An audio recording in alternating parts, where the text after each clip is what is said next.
everybody. Happy Thanksgiving. Happy holidays. I'm Grant Crilly. We're here in the ChefSteps studio in the Pike Place Market today. Got all things turkey tips, holiday tips that we're going to go through. We got a good show for you guys today. Joining me over here, I've got Chef Nick Gavin. Hey, Nick. Hey, everybody.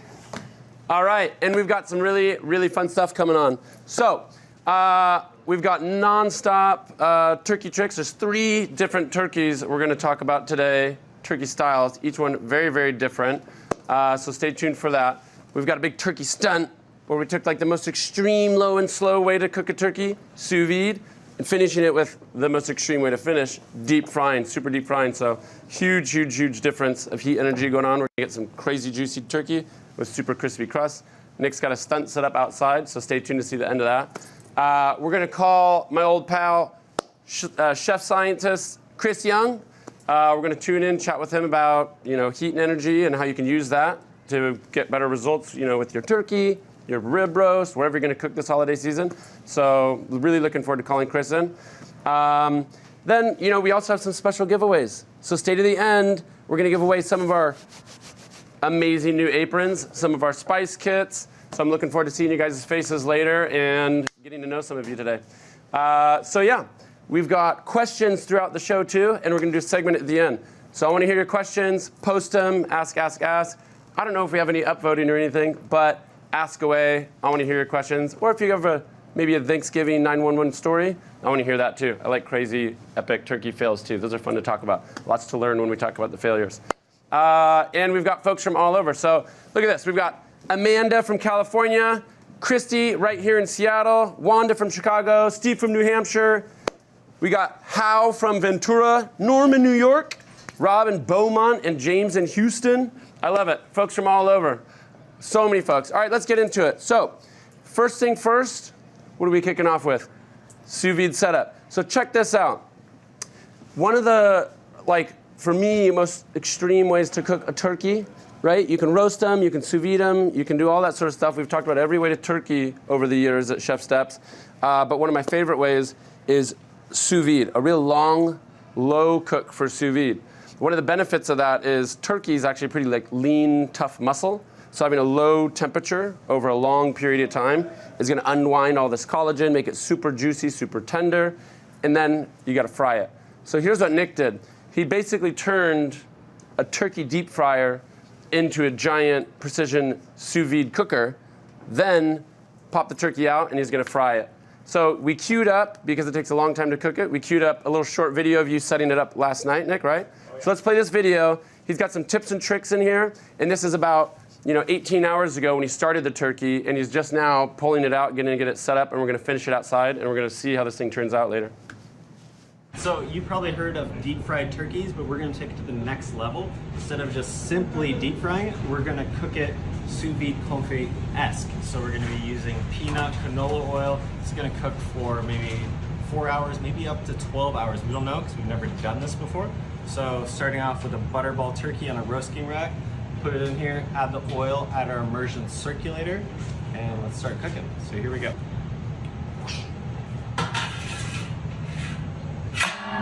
Boom. Got our oil, peanut oil. You can use butter if you want.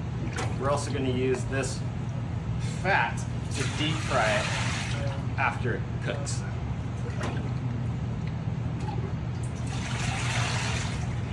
So confit, traditionally what you would see is it's a dry brine or cured meats that are then cooked, submerged in their own fats by the traditional definition, but that's not always the case.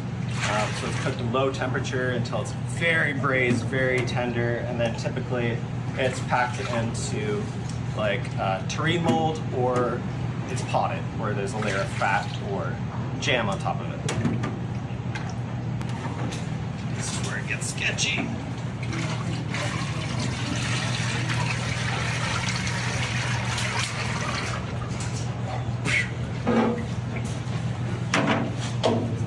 Look in there, dude. That's wild. Never done this. Pop in our circulator. All right, so confit, traditional cooking method, it's actually meant for preservation, where you cure your meat, cook it in fat or its own fat for an extended period of time. It's very brazy. Then you either pot it or you put it into a tureen mold. So that way it lasts for maybe a month, opposed to just a couple days in the fridge. But here, we're gonna be taking it to the next level where we're not cooking on it in a burner, where all the heat's coming from the bottom, where it's gonna be inconsistent, and you're gonna have to constantly stir it and monitor it. By using sous vide, it's going to circulate the fat at a very consistent temperature for a long time where you can just walk away. So to add even a little bit more flavor to our already dry brine turkey in the fat, we're going to be adding some aromatics. We got rosemary, thyme, clove, star anise, garlic, and ginger.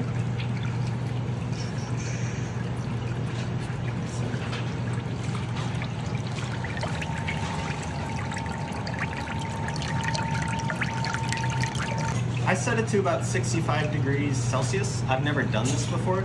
I know the breasts and the legs, because one's white meat, one's dark meat, they're gonna cook at different temperatures.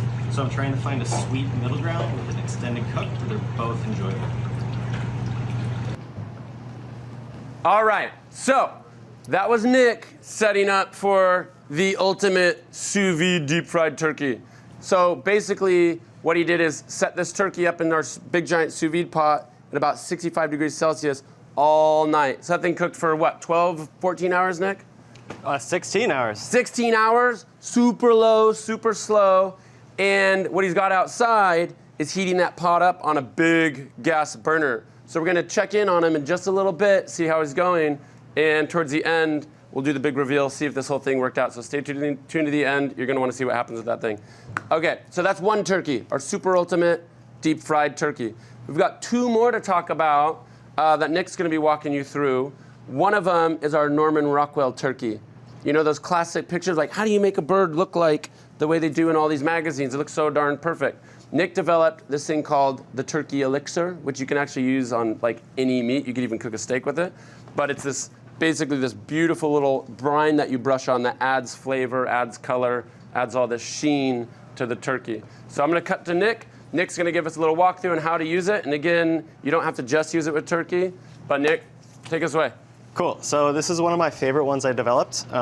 So in the food styling world, a lot of times when you see these beautiful brown, amber colored poultry, it's not actually edible. Usually raw on the inside, and it just has even like a wood varnish or something brushed onto it. So, or they're adding soap to it to help it adhere to the bird itself. ChefSteps, we like to make all of our food edible so we can enjoy it after we shoot it. So what I decided to use is 4 ingredients here. I have liquid soy lecithin that replaces the soap. That helps it all kind of bind together and stick to the bird. Instead of using red food coloring, I use cranberry bitters, so that adds a nice flavor to the outside, and bourbon for flavor as well. These are 2 key ingredients because they're high alcohol, so they evaporate really fast in the oven. Everything just kind of bonds to the outside of the bird. And why not? Just a little bit of kitchen bouquet, browning color, and flavor to the outside. So it's brushed on, cooked in the oven for about 2 to 4 hours, depending on the size of your bird. And then when it comes out, you can give it another brush and then flash it back in. So it's totally up to you how many layers of this you want to put on the bird. If you want it super dark, giving it a little like brush tan, brush it all over. And you can use this with duck or chicken. Pop it back in the oven at maybe 400 degrees for 4 or 5 minutes to get a little bit more color, set the outside. So beautiful bird, we're not sacrificing the skin. This is pretty much Instagram worthy. That's our Norman Rockwell turkey. I love it. So check this out. I think we can show you a bit of how it's made and show you the recipe on chefsteps.com. You don't have to remember all these little tips and tricks, but I do encourage you to go to ChefSteps. Here you can see it here. It'll talk about the hows and whys, the science of why it works and how it adheres and what else you can do with it as well. Here's the recipe for this one you can see. So when you go to ChefSteps, you'll see you can click on different things that scale the recipes up and down too, super fun. But yeah, go to chefsteps.com. This is one of my favorite activities every year. And again, it's kind of like a Norman Rockwell turkey, but you can use it for anything. You can make a Norman Rockwell ham. You can brush it on a steak or a salmon. It's going to turn any of your foods that you're baking like really gloriously ambered color. So check that out. That's kind of like regular roast turkey versus Norman Rockwell elixir turkey. Love it. The next one we've got, one of my favorites, are like crustiest turkey ever. And turkey's just one of those things like the skin usually sucks. How do you make it really crunchy and great? And some of you may have seen ChefSteps developed this whole amazing barbecue kit, the big spice rub kit, this summer, and we started selling it all over the country. And it's got one secret special little component called Bark Builder. So this is, like a couple amino acids and milk powder and bicarb and a little bit of sugar and a little bit of citric acid. And it's this really, really, really cool way to develop that classic like barbecue bark that's famous on, say, like Texas brisket or ribs inside your oven really easily. And Nick is using it on a turkey right now. So he's basically making like an indoor super crunchy turkey with our Bark Builder. And this is gonna be part of the kit given away later too, so stay tuned. You wanna check it out, Nick? Yep, cool. So really excited about this one. Like Grant said, we have all the flavors of Kansas City rub. Sweet, tangy, spicy, has a ketchup note in there. But my favorite part about this rub is they're actually smoked for about 7 hours or so. So it's pre-smoked, so you can bring the barbecue outdoors, indoors this year. So let's check it out. Oh my God, so good. Boom. So this rub in itself tastes amazing, but by using the Bark Builder, we can apply that dusting, activate it with water, and then we can apply more and more layers of rub. So more flavor, better texture on the crust. So check that out. Didn't have to go outdoors. Smells like smoke, smells like barbecue turkey. Looks beautiful, awesome crust. Turkey's kind of bland, so why not add more flavor to it? So this is our barbecue Thanksgiving turkey. Can I get a slice? Slice. Can I get a slice, bro? Yum! Is it crunchy? Look at that. The color Crunchy contrast to is crazy. All those layers. Boom. Tons of flavor, juicy, smoky Thanksgiving turkey. Do we have that in the Jewel app? We do not have this one. So in the Jewel app, by the way, I'm sure some of you have seen, this is our newest Jewel product, Jewel Oven. And we've got Jewel sous vide over here, hanging up over here, you can see. Inside the Jewel app, which you can download, play with right now, we actually have all these barbecue recipes that use these rubs. And then you can use autopilot to hit go. And it makes these ribs going from like super tough and chewy to perfectly tender and juicy, and then crisps them at the end. And you can use it with these rubs or not. But check out that app, it's freaking amazing.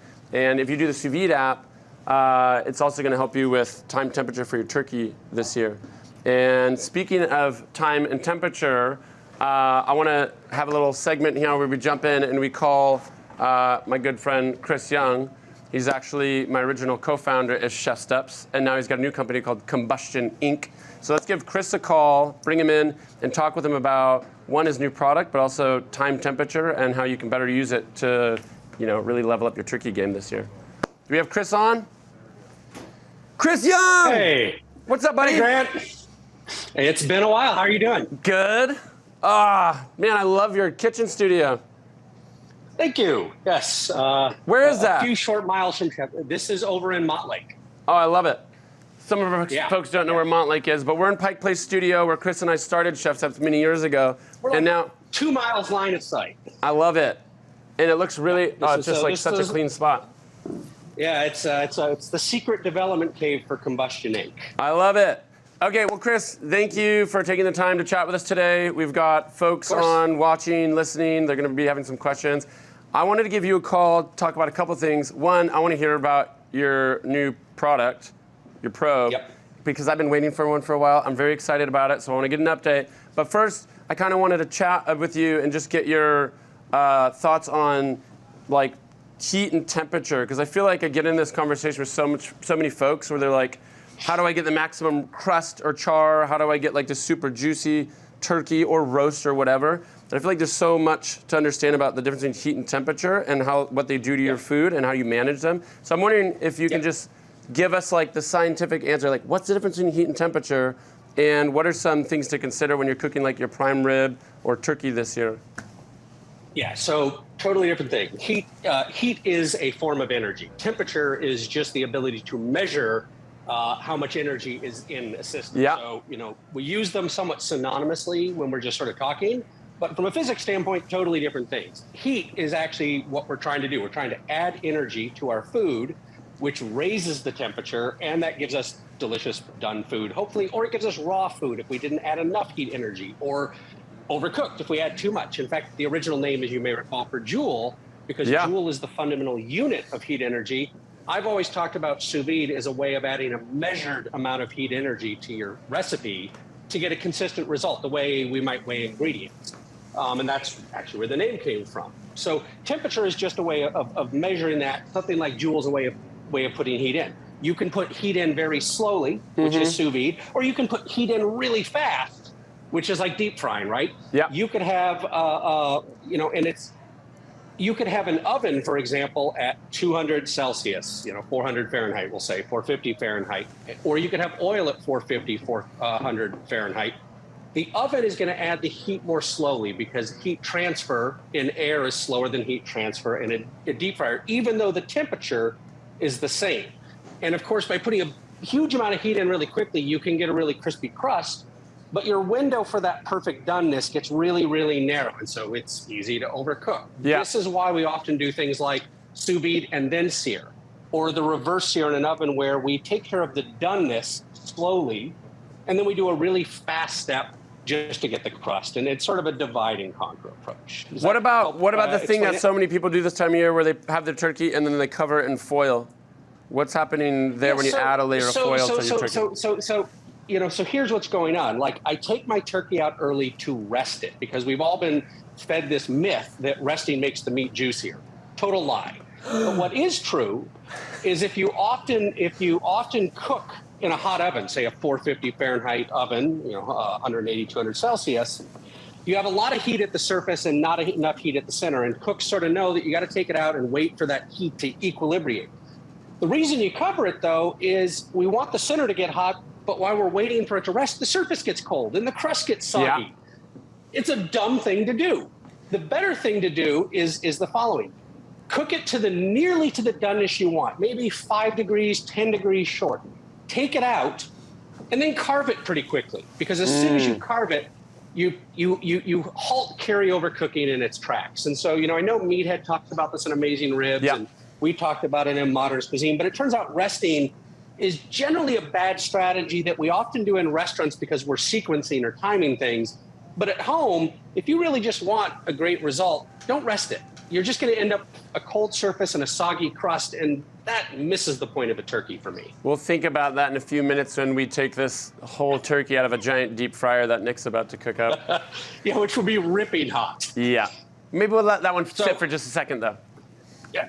All right. So, should we talk about thermometers? I do want to talk about temperature. Yep. So going back to like heat and temperature and the different types of temperature over time in your food, let's talk about your new probe and why it's different than some of the other ones that are out there. Okay, I am, as you know, a big believer in measuring things. Measuring things allows you to be consistent. And great cooking, you can have the greatest ingredients in the world and all the skills, but if you can't be consistent, what's the point? So, I'll turn the display on here, one facing the customer, one facing me. This is my wireless smart thermometer that has just started arriving at very patient customers' doorsteps last night, actually. Is the probe in that cartridge right now? Yes, this is its charging sleeve. It's got a nice little clip, so you can clip it to your apron. You turn it on and off just by taking it out. So I take it out, and we see that it's 67 degrees Fahrenheit. And if I hold the temperature at the tip, we see that the instant read, it starts giving you an instant read measurement. But what's cool about this, aside from being wireless, is we have 8 temperature sensors in it. So we measure the temperature at the center of the food, at the surface, everywhere in between, so that we can figure out how your food's cooking to make really accurate cooking predictions. Because every other thermometer will tell you the temperature right now. Yeah. No thermometer will tell you how long it takes to get to the temperature you want to go. So this sort of is like giving GPS turn-by-turn directions to getting to a perfect doneness. And one of the cool things, and I have my turkey, which is just starting to get dried for Thanksgiving. Chris did a turkey too, Nick. I did a turkey too because it's Thanksgiving. We have all these temperature sensors. And if you miss the center of your turkey by even just a centimeter or so, that can be like a 5 or a 10 degrees difference in doneness. So if I just stick this in, what's cool is it automatically figures out where the core is, or at least where the core is along the sensor. So if you stick it a little further past the center, it'll find where that low spot is and track that during cooking. It will also figure out what the temperature at the surface is. And this is really cool for things like reverse searing or low and slow, that you can turn your Breville oven, for example, down really low initially and just control the temperature to hold the surface at a sous vide-like temperature and wait for the core to reach the same temperature as the surface and then take it out and deep fry it. Because the surface is the real cooking temperature. It's not what the oven says the air temperature is, because food's wet, it's evaporatively cooling, and so the surface temperature is the real cooking temperature. And if you control the surface temperature in your oven or your smoker or your anywhere, grill, you can get a sous vide, you can get an identical result of sous vide, but without the packaging, without the water, and frankly, with a surface that keeps drying out so that it's got that proto crust that's ready to get crispy. Can I throw it in a deep fryer? Anyway, this actually can go in a deep fryer. So, you know, it goes up to 300 Celsius, 575 Fahrenheit. The lower half can go up to 100 When am I going to get one? Are you in town? Because I have a few that I might be able to drop. All right, I want one. All right. Well, hey, we have one. We could maybe just show. We've got one of your videos here. I think maybe just like a 10, 20-second video. If you guys can play it, it'll kind of give you an idea of. So this is Chris's new probe. I want one. I can't wait to get one. Yeah, the handle is not plastic. It's ceramic. People ask that because it's this bright yellow color. And there you go. That's the chicken, not the turkey. That's not a turkey. That is just a large chicken. It looks large because the Breville oven, you know, it's a countertop oven. Yeah, we've got turkeys in the Joule oven. All right, Chris. Great chatting with you, man. And thanks for telling us about your new probe, man. I can't wait to get one. And really just like, I miss you, buddy. And always love chatting with you. Don't rest your turkey. Don't rest your turkey this weekend. Well, Nick's gonna pull it out of a deep fryer in just a second. I gotta go catch up with him and see how he's doing. Maybe rest it for a few seconds when it comes out of the deep fryer. It is nuclear hot. All right, buddy. See you, thanks so much, buddy. Thanksgiving. Ciao. All right. Okay, check this out.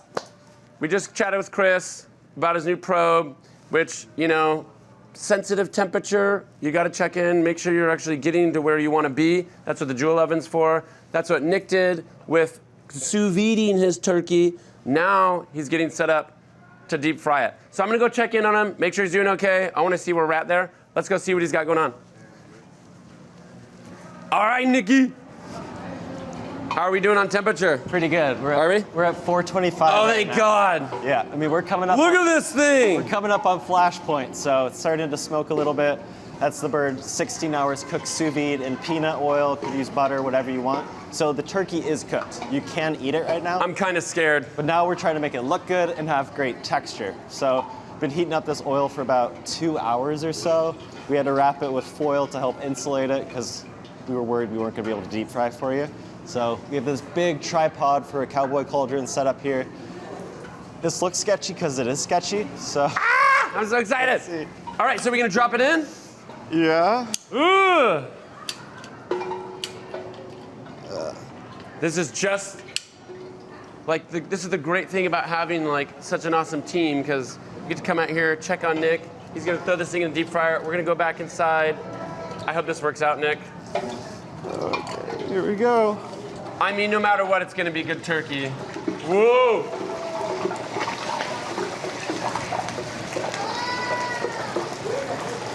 Thank you. All right, we're going in.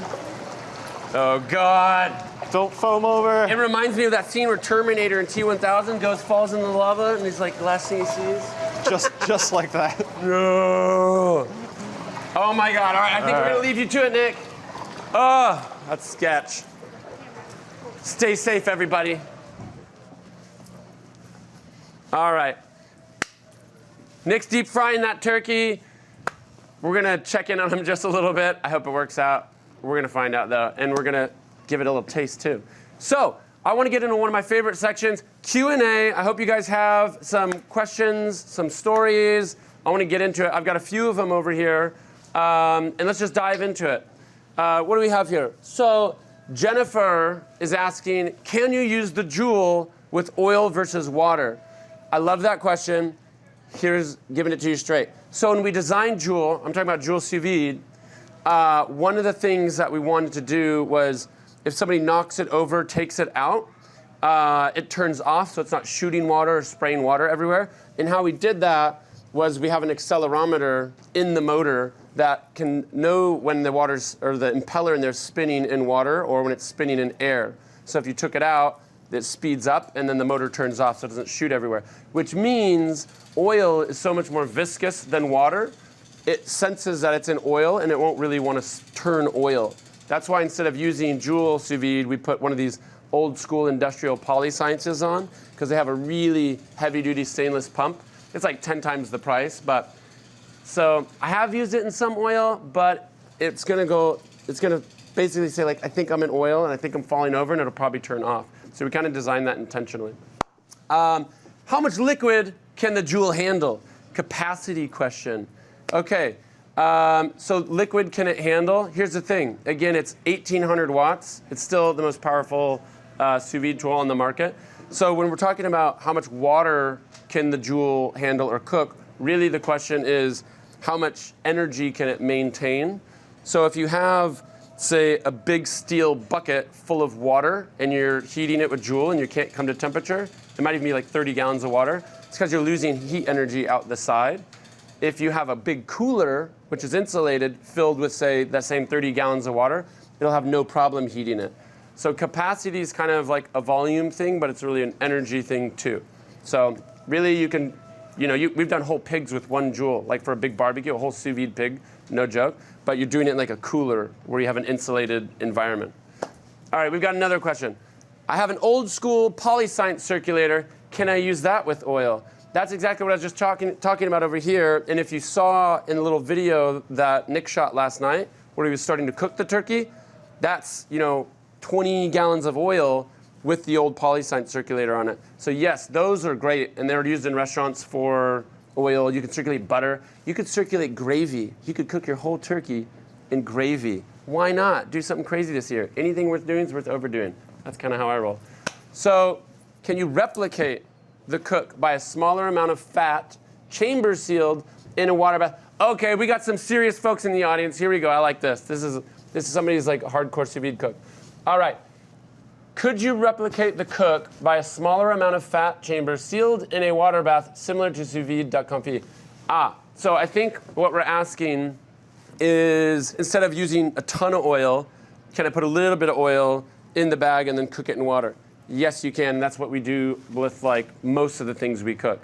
So you can basically take like a turkey, put like a couple cups of oil in a bag, put that whole thing in, circulate water around it. That's the best way to actually do it. We wanted to do a whole thing that was just oil because it's no bag, and we flavored the oil and seasoned the oil, and we'll just keep using it, and we'll cook another turkey or another chicken. So yes, you absolutely can.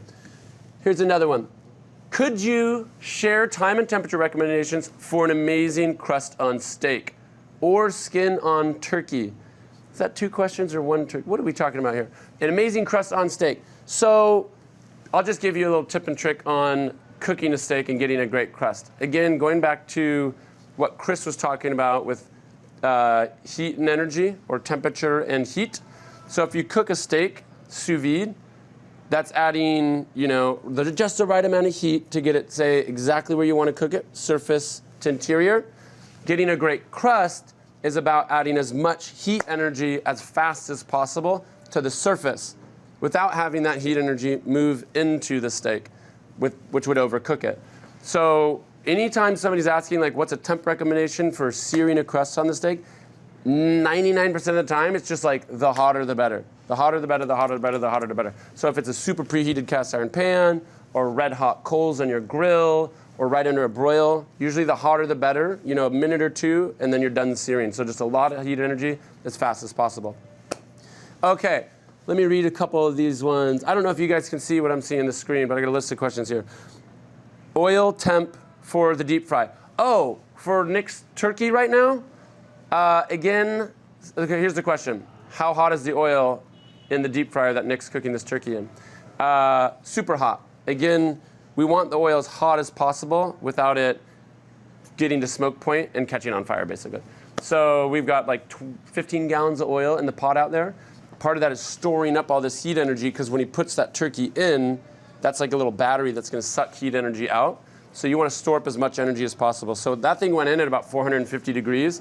turkey went in, the temperature probably comes down to about 400 and hovers there for a little while. So it's frying at 400 degrees, but starting at 450 degrees. Do you rest stuff to let the juices gel, or is that part of the mythology? I love this question. Again, Chris touched on this a little bit. Resting. So I wish I had a whiteboard. I should be doodling on a whiteboard. So here's the thing. The bigger the piece of meat and the hotter you cook it, so it's kind of the delta between however you cook this thing. So say 400 degree grill or 400 degree oven, the hotter the method you use to cook the food, generally that means you want to give it a little bit of resting time. So for example, if you take a steak out of sous vide and it comes out and it's 128 degrees Fahrenheit, there's no need to let it rest at all. You can just eat it right there. It's amazing. But if you have something that's coming out of a 400 degree oven, like a big roast, and you wanted to have a core temperature of 135 degrees, resting is about a couple different things usually. One, resting is making sure that this heat energy on the outside of the food gets transferred to the middle. That's called carryover cooking. But then the whole part about juices and juices running out, usually that's about actually letting fats and collagens cool. Oh, thank you. So they don't squeeze out of the protein when it's too hot.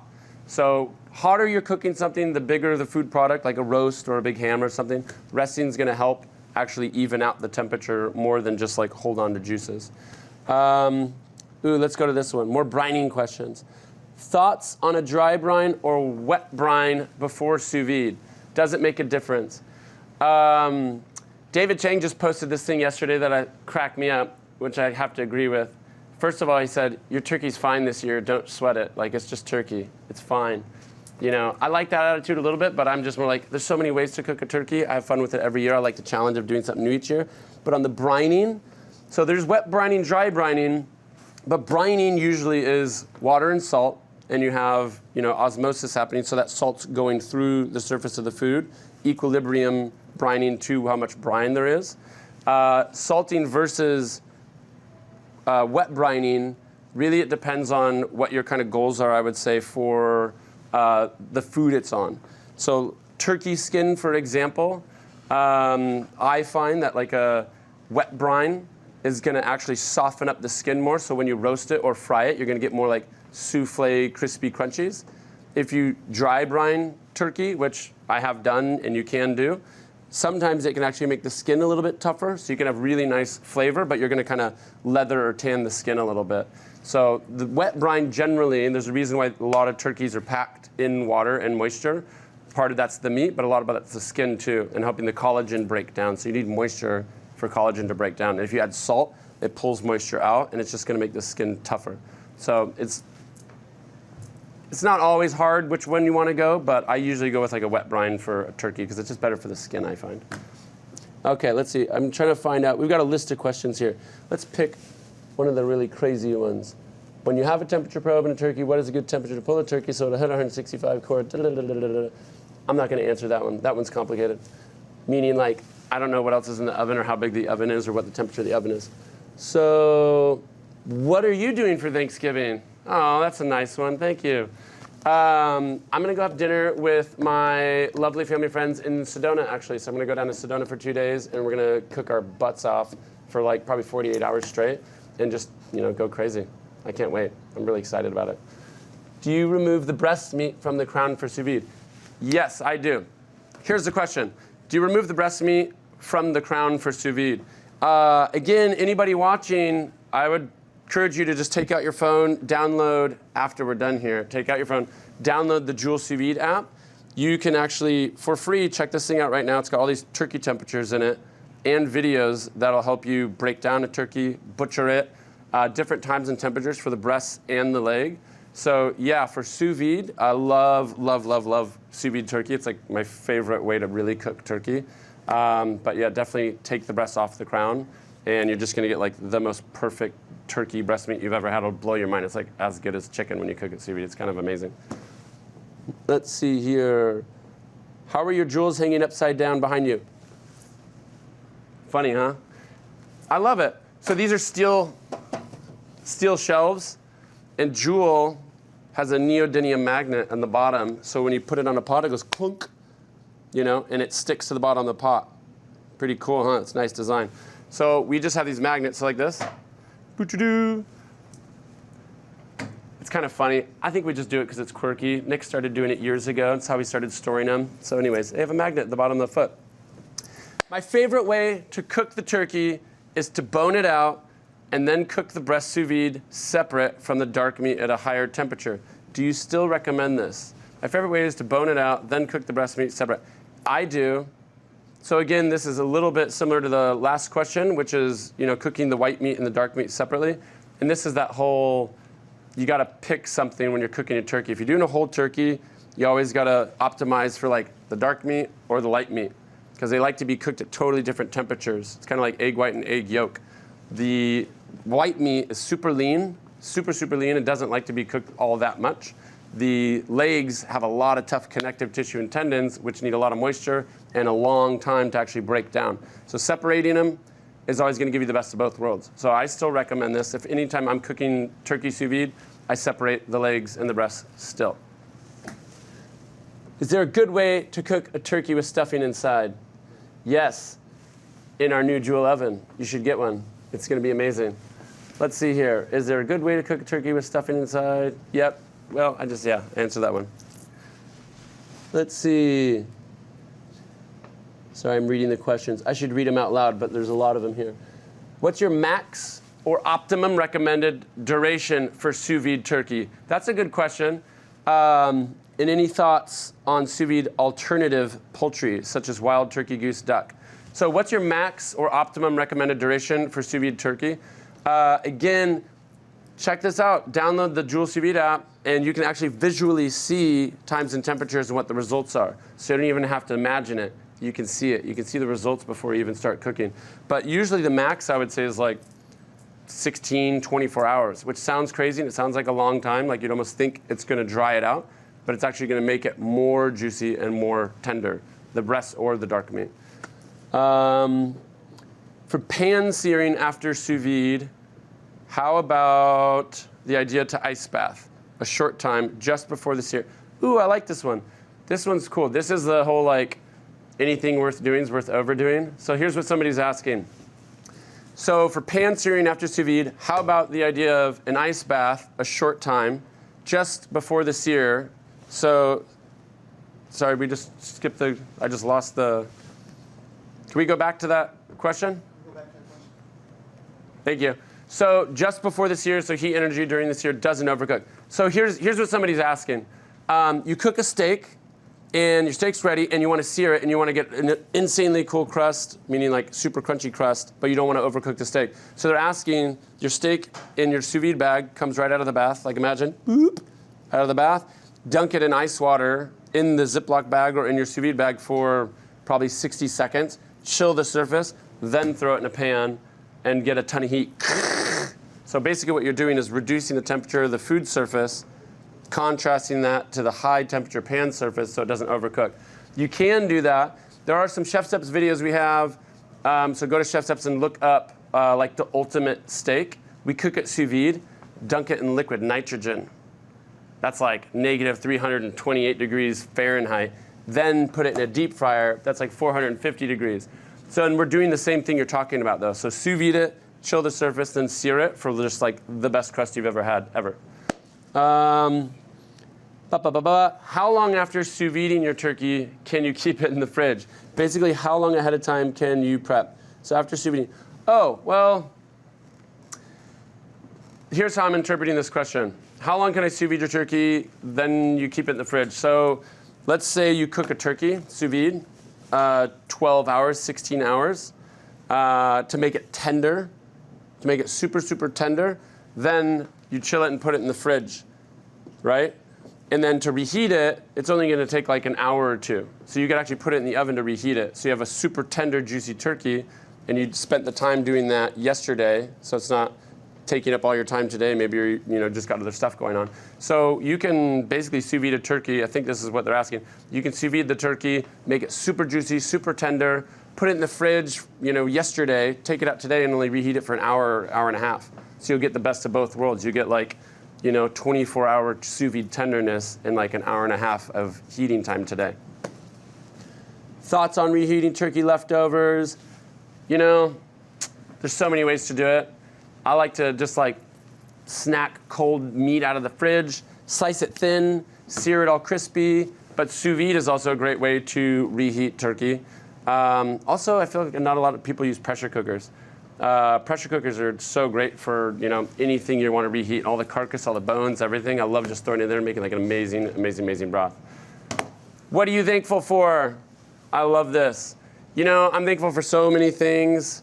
I feel so fortunate just to have like so many good people around me. If I'm a success, it's because a whole bunch of people believed in me and I didn't have the heart to let them down. So I'm thankful for everybody who's always supporting me and helping me out.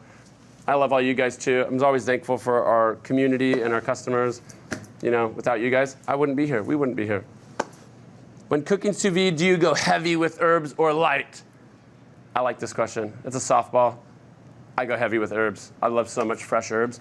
And I'm also a fresh herbs user. I just don't get into dried herbs. I just don't get it.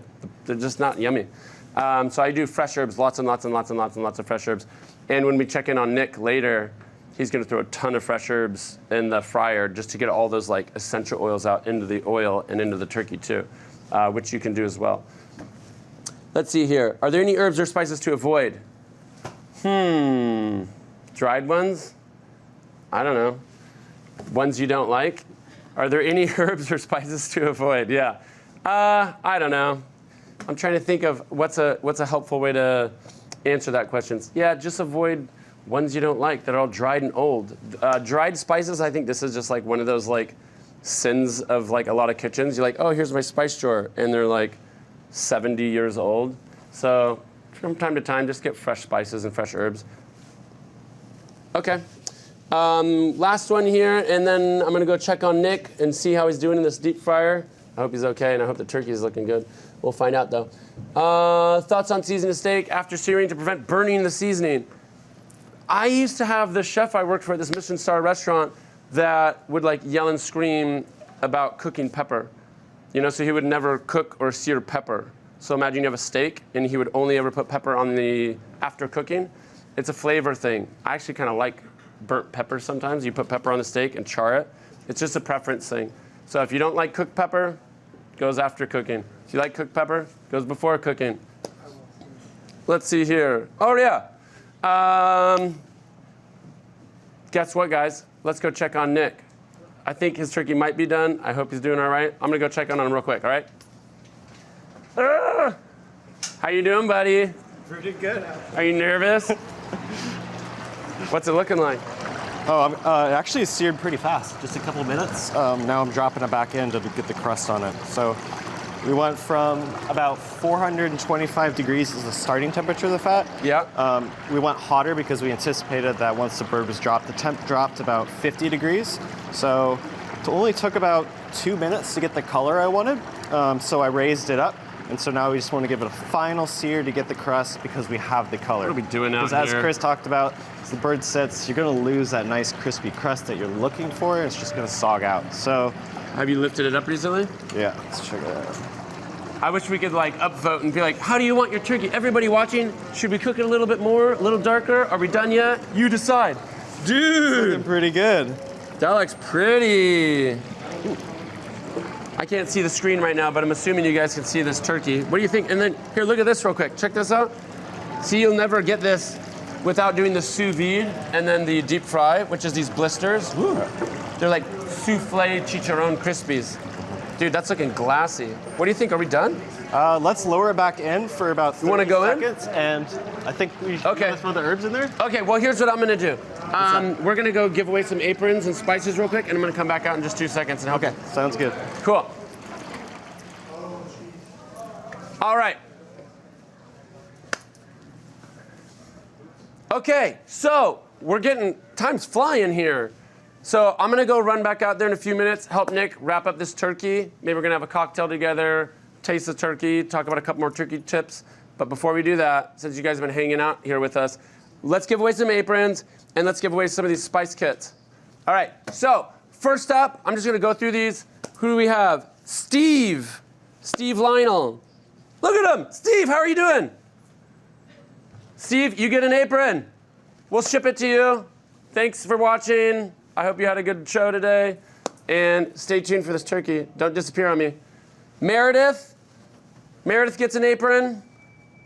Hi, Meredith. I love your glasses. I like your bangs. Your apron's coming. Jay, we got Jay Whitlow. Jay, how are you doing? Are you at work? I think Jay's at work watching this. Jay, you get an apron. Thanks for coming, buddy. Justin Garner. Hello, Justin. You get an apron. These are sweet. This is the new Henley Bennett ChefSteps aprons. You get one of these. Thank you, Justin. Jody, and we've got one last apron to give away. Jody Hodgson.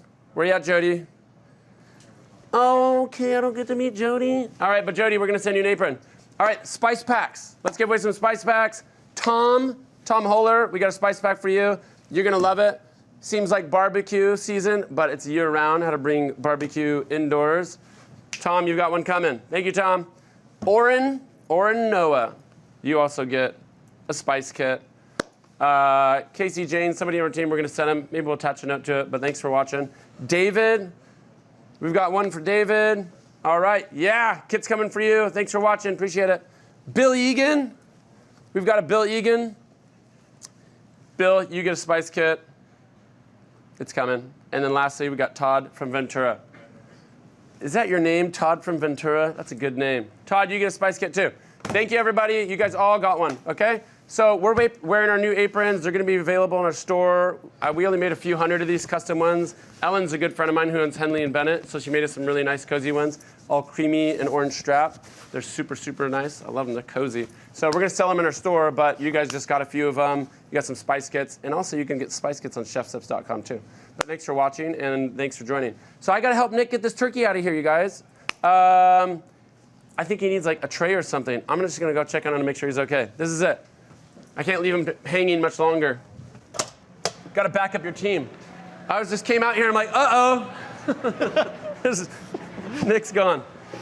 How are we doing? Should we wrap it up? Yeah, so we're gonna pop it back in. We're gonna add some aromatics to it. Some fresh sage, thyme, rosemary, and some garlic.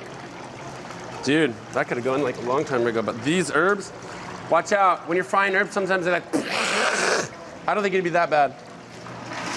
Oh, yeah. Could you push that guy down? Oh, those herbs smell so good. This is fun. All right. Now the scary part. How do we get it out of here? Oh, man, think about that. Allie. Yeah. No, I can grab this one. Should we bring it up? Let's do it. Oh, dude. So the party platter. God, those smell so good.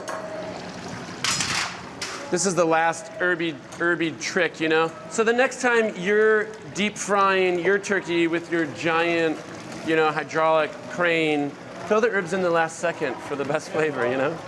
Dang, that looks pretty. Right. So Holy smokes. Let's put a tray beneath it so it doesn't fall He's so smart. during the sketchy part of the process. Don't worry, Nick's been doing this since today. How many times have you done this, Nick? Today's the first time. First try. You guys like this? Does this turkey look good? Yeah.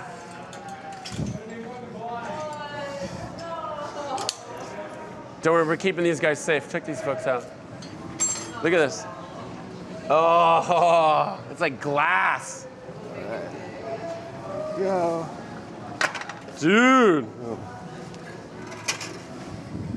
Whoa. Make sure you shut off your propane. Pro tip. I just want to hang. I just want to wrap up out here and hang out here and have a glass of wine and just chill. Sun setting. God, this turkey looks good, Nick. All right, I'll bring it in, Nick. You're gonna join me in there? Yeah. Just kidding. Do-do-do-do-do-do-do-do. Okay. Justin, I'm going to head over to Nick's stage, but I'd love to answer your question, if I can. Oh, we have too many turkeys in the way. Oh, God! I got a turkey problem. We got turkey solutions. All right. Do do do do do do do do. Yep. All right. Whoo! Holy smokes. What are we gonna do about these things? Whatever.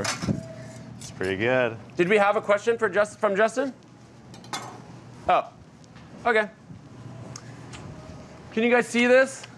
What's a top down? Can you get a top gun going or no? Oh, it is a little hot, huh? Look at this. Here, just hold it for a second. I want to make sure these guys can see. Look at that. All right, we'll go to this camera then. Holy smokes, Nick. This guy's good. You want to just put this on the board? Yeah, let's do it. How tender is this thing? Dude, this is like the best of both worlds. Sous vide for like 16 hours and then deep fried. Holy smokes. Oh my gosh. You guys hear that? Ah. I'm just gonna do this as my ASMR for the day. One thing I will note though, even though we cooked it fully submerged in the fat, if you want to hack it and you have like a big Yeti cooler at home, you can get a big bag from Amazon and fill that with oil. You'll probably would just need about a gallon of it. Dude, I don't know what to tell you guys. This worked out really well, I can tell already. Should we even just like give it a slice and try? Yeah. Look at this skin. Oh, did you tell them about your tip for the skin here? Oh, I don't You think see, I did. here, all these turkeys, here's like one freebie no matter what turkey you're cooking. You know, sometimes even if you roast it, deep fry it, the skin contracts and shrinks in, and you have this exposed meat that gets dried out. What some of the things that Nick does is, one, how he trusses it, and again, you can see this in ChefSteps, the whole trussing technique. But check this out. Seems like over the top, but like a little pin. He pins the skin on the turkey so it doesn't peel off when it roasts. So you have skin over the whole bird, which is going to make it juicier and more crispy. Yeah, because a lot of times you never know what your turkey's going to look like because it's packaged up. So sometimes when they butcher it, the skin will be deformed here, so you can kind of pin it down, pull it over, so that way you have a better looking bird. Okay. Oh my gosh. Holy smokes. Allie, do you need some turkey meat? You want some? Have some. This is Allie. She's my favorite. Come here. Say hi to everybody. Hi. Okay, so you guys, I think we have pretty much like, what do we have next on our script? We're wrapping up. Oh, Zoom group photo. I don't know how to do that. We were going over here for a Zoom group photo? Oh. Nick, I want that turkey. Hey, wait, actually, you know what, Nick? Bring it over? Yeah. We're gonna do a Zoom group photo, and while we're doing it, this is the last thing that's on ChefSteps. You guys ever heard of Campari? I'm sure you have. Well, Nick invented Cranpari, and it's freaking delicious. It's how to make your own Campari out of cranberries, and it's so good. Recipes on chefsteps.com. Check this out. I like it plain, but you want some bubbles with it? Oh, bubbles. Oh, look at all these happy faces! Everybody's into spagliato right now. Oh, happy Thanksgiving! Huh. Are we the only ones drinking? All right, here we go. One for Nick, one for Chef Nick. Look at all those like beautiful faces. Thank you. Puppy! All right, group photo. I don't know if we're doing screen grabs, but here we go. Cheers, everybody. Happy holidays. Happy holidays, and cook your butts off. We'll see you next time. Thanks so much. Thank you. Ciao. Oh my God. So good. That thing's crazy. Oh my God, already. Spice hit you so quick. Let's cut this thing into steaks. We lost the side. We're gonna try and recover it. Delicious, underrated. The mocha.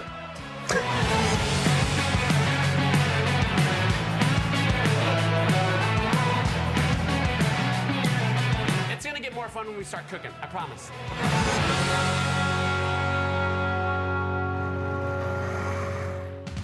Our sauce is ready. We are cruising.